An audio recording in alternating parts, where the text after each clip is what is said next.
revolving door.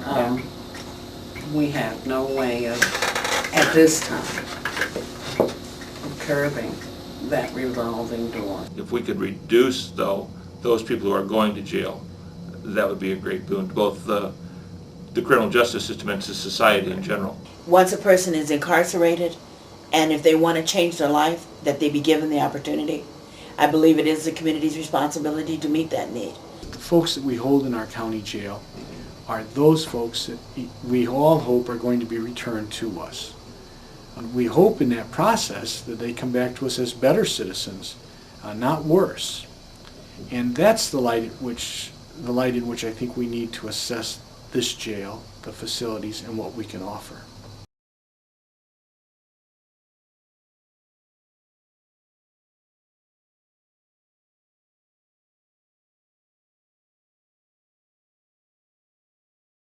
The basic footprint of the old jail was built in 1898. We've added to that, but we have not increased the efficiency of that building. We actually made it worse by putting cells on different floors that don't match up, making stairs the primary means of movement. The layout of the building is inefficient for the needs of a 21st century jail.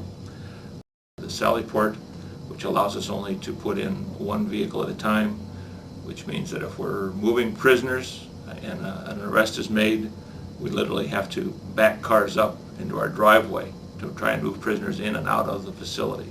That's one area of concern. The booking area itself is too small for actually moving prisoners in and out in an efficient manner, keeping them separated during the booking process.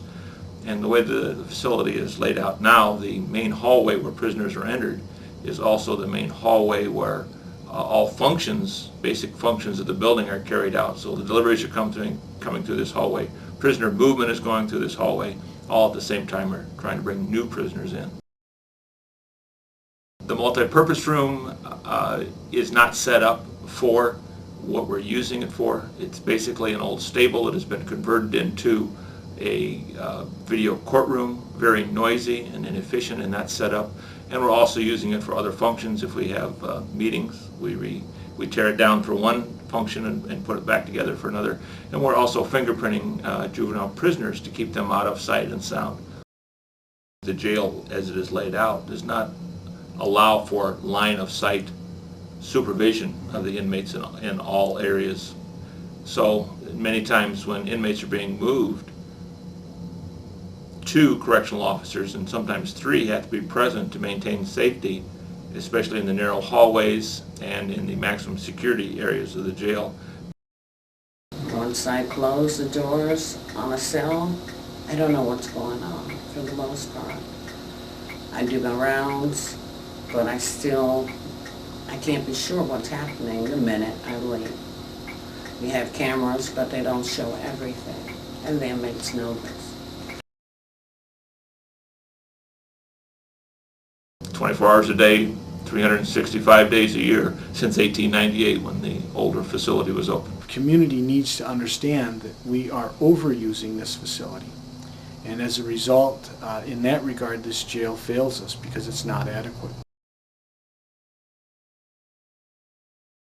When we have more inmates than we do have bed space, the county is then required to find space in other jail facilities throughout Iowa and Illinois. And that's at enormous expense to the taxpayer. Currently, the 3 institutions that are accepting our prisoners all have different rates. If we lose the capability of moving prisoners to these institutions, we may have to go even further and pay even more money. And so in that regard, not only is the current facility failing the courts, but it's severely failing the members of this community in Scott County.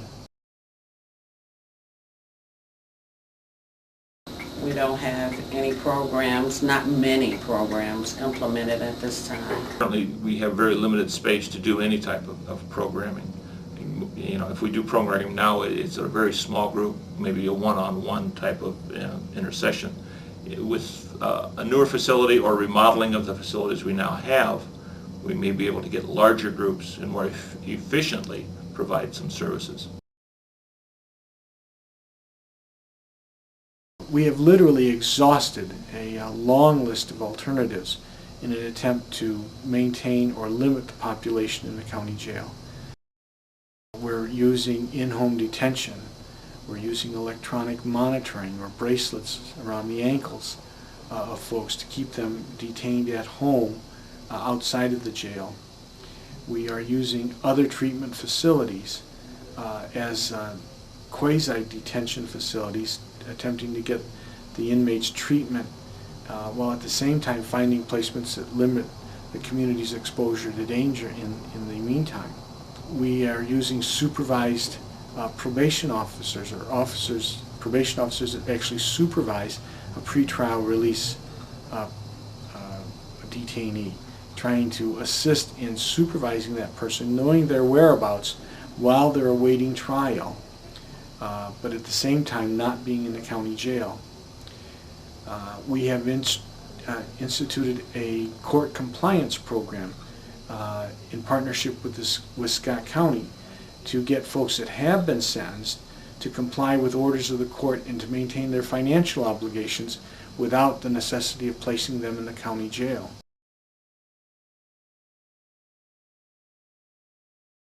We're not alone in recognizing what the use of our jail is for. It's not uncommon to receive questionnaires from industry. If someone is considering Scott County as a placement for their industry, they recognize that their jail, the jail in that community, plays an important part of the community's level of safety, and as well what they can expect when their employees are finding themselves before the court on some criminal offense and might be arrested. The fact is that today, given mandatory minimum sentences, we can all expect that it should not surprise us or be uncommon that we'd have family members or neighbors or friends that would end up in the county jail for a host of different reasons. Your children, my children, my classmates from way back in college years, high school years, they're just like you and I. Anyone can find their child, their husband, their wife behind these doors. These conditions, while horrible for the inmates, they are equally horrible for the staff that are working in the facility under these conditions. They do a remarkable job considering the work environment that they're placed in on a daily basis. It is our hope that the folks that are in the county jail, that most of them will return to us as better citizens. That's where CJAC comes in. It's a great body of individuals, of leaders in our community, coming together, partnering, sitting down, brainstorming on a solution, on a positive solution, one that fits the needs of our community, not anybody else's community, but our community. And I think that's a collaborative effort it's been needed in the past, and now it's there. I believe that we can together make some changes that are going to be positive for our community. They're needed. They're definitely needed. And I'm glad to be a part of it.